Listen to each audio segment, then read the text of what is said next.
bienvenue au JIFICAT 2024. Je suis Emmanuelle Berthelot du CHU de Bicêtre et j'ai le plaisir de discuter aujourd'hui avec Gaëlle Verdier-Joubert de Caen pour vous parler de recommandations dans la réadaptation cardiaque du patient insuffisant cardiaque.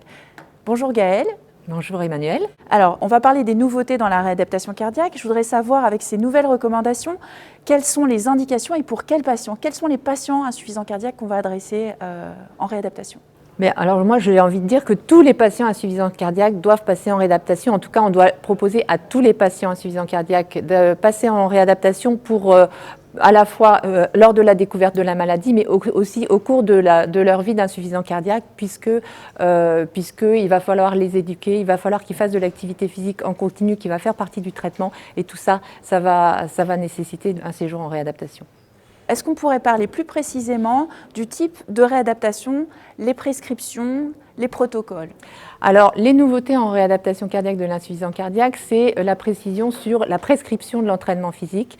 Et on pourra retenir l'acronyme FIT qui est on va prescrire la fréquence des séances, l'intensité des séances, le type d'activité et le temps consacré à cette activité physique. Et donc ça, c'est vraiment un élément un peu nouveau de la réadaptation cardiaque. Est-ce qu'il y a des nouveautés en France sur les structures dans lesquelles on va pouvoir adresser nos patients?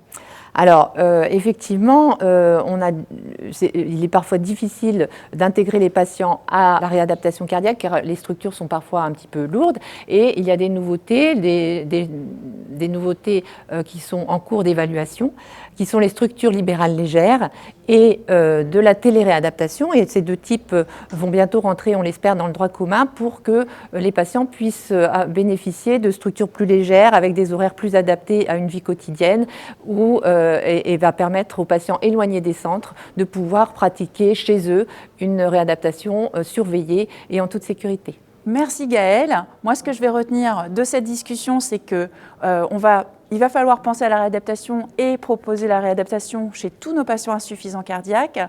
Il existe un plan personnalisé de réadaptation pour nos patients insuffisants cardiaques, il faut penser FIT. Et enfin, on va avoir plus d'opportunités d'adresser nos patients en réadaptation, puisqu'on va certainement avoir le développement des structures libérales légères qui vont nous permettre en fait, de réadapter plus facilement nos patients. Merci de votre attention. Merci.